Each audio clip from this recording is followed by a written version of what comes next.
bikin kelompok, bikin firqah, bikin ajaran. Seperti ajaran tarekat, ajaran tasawuf. Islam nggak pernah mengajarkan. Nabi nggak pernah mengajarkan. Kemudian dibagi lagi. Ini ada tarekat, ada syariat, ada hakikat, ada ma'rifat. Nggak ada dari Nabi SAW. Nggak ada dari sahabat. Ini sesuatu yang muhdats, yang baru dalam agama, yang Nabi nggak contohkan. Nggak ada. Nggak ada tarekat, syariat, hakikat, ma'rifat. Maka kata para ulama dalam tasawuf itu awalnya bid'ah dan akhirnya zindiq. Awalnya bid'ah karena Nabi nggak contohkan sesuatu yang baru dalam agama, akhirnya zindiq. Karena ketika dia sudah membagi menjadi 4 golongan itu, 4 tingkatan, nanti kalau sudah sampai kepada hakikat ma'rifat, kata mereka sudah nggak ada beban syariat lagi.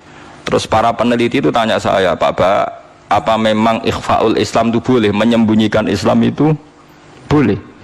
Karena buktinya Cheng Ho itu ketika di Cina tidak memperlihatkan apa? Islam. Ya saya jawab, saya tidak punya hukum tentang itu. Tapi kalau sampean tanya tarikh, saya punya. Karena ini tidak baik difatwakan secara hukum. Kalau balik malih, ada masalah yang tidak baik difatwakan secara apa? Hukum. Tapi kalau sampean tanya tarikhnya, saya punya. Apa Pak Baik tadi? Abu Dzar ketika Nabi minoritas. Abu Dzar itu orang pedalaman. Ketika Islam masih minoritas, kata Nabi, ya Abu Dzarin, kamu menyembunyikan Islam kamu saja, jangan memperlihatkan apa Islam. Nanti kamu dicincang sama umat kamu, sama kaum kamu. Nanti setelah saya menang, baru kamu boleh memperlihatkan apa Islam kamu. Sehingga dalam tarikh ya ada ad-da'watu sirron, apa ad-da'watu sirron, salat sembunyi-sembunyi. Lah itu hebatnya Rasulullah. Rasulullah sing ahabbul khalqi ila wa tahu ngalami salat sembunyi-sembunyi. Nggih mboten? Nabi Muhammad itu kekasih pangeran nate ngalami salat sembunyi-sembunyi. Begitu juga awal-awal Islam. Dan sampean saiki takok, tapi saiki Islam wis kuat, sembunyi ya ora oleh, Gus. Kuat anak kuwe mergo wong akeh. Lah saiki saudara kita yang di Hong Kong, di Timor Leste, mungkin di Australia. Paham nggih? Macam-macam. Mulane sing apik ku anut ulama sing ijek jujur, pokoke riwayat itu diterangno, kejadian-kejadian sing dialami umat sahabat diterangno. Wis ora usah intervensi, pokoke ngono. Mulane saya katakan itu tidak baik difatwakan secara hukum, tapi ada padanan sejarahnya, ada padanan sejarahnya. Paham ya? Mulane akhirnya walhasil Nabi ku ninggalo qiyamul lail di masjid, tapi Umar nglakoni. Ketika Umar dibantah, ya Umar, kenapa Anda sholat qiyam mulail secara berjamaah, bukankah ini bid'ah? Jadi riyen Sayyidina Umar ya nanti dituduh napa? Bid'ah. Mulane kita terima kiai dituduh bid'ah wis menengahe wong Umar sing sahabat dituduh napa? Bid'ah. Jadi jawab Umar ya enak, umpama iki bid'ah ya bid'ah paling apik bid'ah iki. Dorong saiki anu bid'ah kok disifati apik. Sing dituduh bid'ah ora Umar tok, Kanjeng Nabi pertama dadi nabi ngajak wong Islam Abu Jahal dituduh bid'ah. Makanya kena dituduh bid'ah tenang aja, Kanjeng Nabi nanti dituduh napa? Bid'ah. Tapi Nabi ra didalili wa kullu bid'atin dhalalah. Mereka lho nggih tenan. Sampeyan apal Quran niku wonten ayat ma ya'tihim min dzikrim mir rabbihim muhdas. Muhdas itu maknane apa? Sing dianyarno. Mulane Kanjeng Nabi ketika dituduh bid'ah terus ngendikane kul ma kuntu bid'am minar rusul. Aku iku ora bid'ah. Dadi Nabi tau dituduh bid'ah sampai diwahyani Allah, kul ya Muhammad ma kuntu bid'am minar rusul. Aku iku ora bid'ah. Mergo sing darani bid'ah iku barang anyar. Barang anyar sing ora ana kembarane disebut bid'ah. Lah Nabi dadi nabi ora ana kembarane disebut bid'ah. Umar gawe traweh ora ana kembarane disebut bid'ah. Terus saiki wong rame-rame angger gak ana persis nabi disebut iku sak goblok-goblokan niku sak akal-akalan. Bid'ah ngeten sampeyan tak terangno. Bukan karena saya orang pesantren mboten. Saya itu lebih hafal banyak hadis timbang sing sithik-sithik nuduh bid'ah. Bid'ah itu begini loh. Bid'ah itu yang mesti dolal, yang mesti sesat. Itu mastadumatu syariah, yang berhadap-hadapan dengan apa? Syariat. Tapi jika bid'ah itu menguatkan syariat, maka tidak musuhnya syariat, tapi bagian dari syariat. Jadi bid'ah yang dolala itu yang istodam itu berhadapan-hadapan. Mulane darane Saddam Hussein, Saddam Hussein bapake jenenge iku Saddam. Saddam maknane tukang nyeruduk.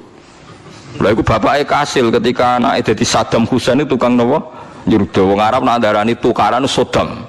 Istidam maknane apa? Benturan sing keras napa? Istidam. Nah, sing darani bid'ah dolala iku sing berhadap-hadapan istidam, berhadap-hadapan sama syariat. Nak trimo gesekan utawa saling bersinergi utawa saling menolong itu tidak bid'ah. Dalilnya gampang begini, ini hadis sahih. Kula boten bela NU, ora bela Muhammadiyah, ora bela siapa-siapa, ini cerita ilmu mawon, cerita ilmu. Tidak ada yang saya bela. Sahabat itu nanti, ini hadis sahih. Ada sahabat setelah i'tidal. Nggih setelah napa? I'tidal.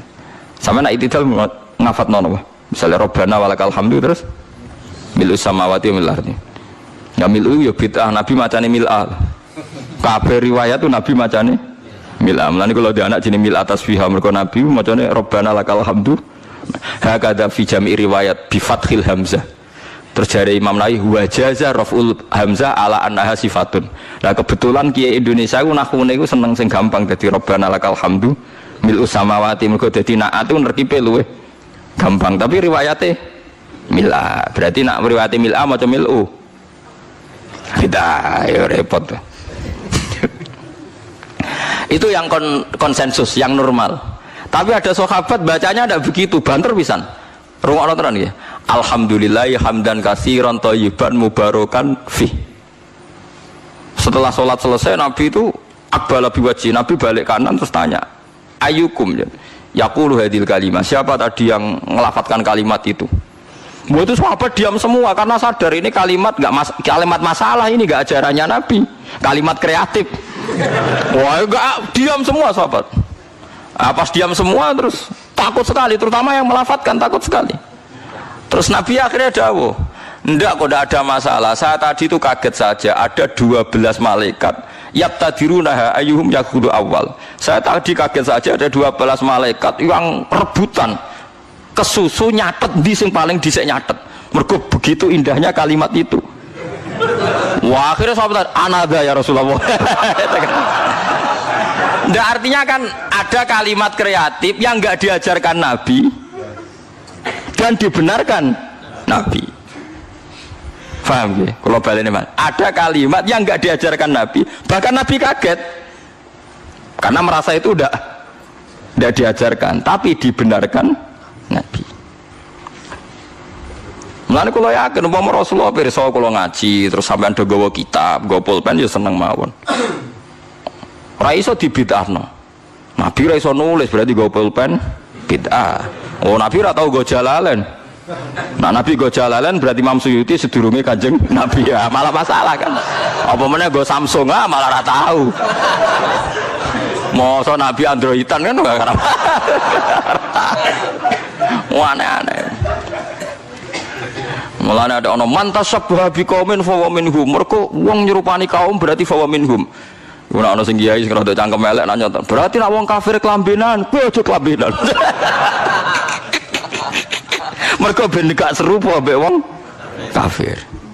Kabeh serupa terus dianggap padha wong kafir, saiki nek wong kafir kelambenan, kira usah kelambenan. Nek wong Yahudi di dhuwit, kira usah di dhuwit. Suwe-suwe nek persis nek wong Yahudi abekan, kira usah. Ora usah kono berlebih, wong kok angger mirip iku. Bid'ah Yahudi. Wah, sering debat wong ekstrem. Maksudnya logika. Terus kedua riwayat ini juga di hadis sahih. Ada sahabat entah saking gimana ndak tahu saya. Iso dicurigai lah saya. Pokoknya mati urip nak ngimami kulhu, rakaat ula ya kulhu, rakaat saniyah ya kulhu. Sampai syariah satu kontingen yang dipimpin sahabat itu bosen. Mergo tiap salat itu kulhu. Notabene kulhu kan ibu rakaat ula tok, tasaniyah tok iku ula ya kulhu, saniyah kulhu. Ya mati urip kulhu. Berhari-hari padahal dia itu imam Masjid Kuba. Akhirnya sahabat-sahabat yang ngerah Quran itu komplain, ya Rasulullah, ini orang itu setiap sholat kok baca nopo kulhu. Itu gimana ya Rasulullah? Ternyata terus saluhu, kata Nabi ini di hadis sahih, saluhu, coba dia tanya. dihadirkan ke Rasulullah, kenapa kamu kalau sholat kok selalu pakai kulhu? Jawab pemuda tadi, li'anha sifatur rahman, karena dalam kulhu itu hanya ada sifatnya Allah, tidak ada kepentingan kulo, kepentingan sinten-sinten. Li'anha sifatullah fa uhibbu an aqra'ahu, makanya saya senang membaca kulhu. Terus kata Nabi, akhbirhu fa innahu yuhibbu, kasih tahu dia Allah itu mencintai dia. Itu kan bagus sekali itu, gak usah tabarok kulhu. Nah, artinya itu kan tidak diajarkan Nabi kan, selalu kulhu itu tidak ajarannya, dan tidak pernah Nabi itu selalu kulhu. Tapi ada orang kreatif selalu kulhu juga sama Nabi dibenarkan. Ya nggak bisa kan kamu pakai definisi bid'ah itu yang selalu pernah dilakukan Nabi itu tidak bid'ah sunnah, kalau nggak pernah dilakukan Nabi bid'ah. Tidak bisa seperti itu. Apalagi kalau kamu ngaji usul fikih, wah malah ketoro nak sing sidik-sidik nuduh bid'ah itu malah salah. Usul fikih malah nama-namani hadis itu diganti. Misalnya ngaten niki sing persis teke hadis kula nu hafal. Ittaqun nar walau bisyikki tamratin. Ketika Nabi cerita praharan rokok, rokok itu serepote ra karuan.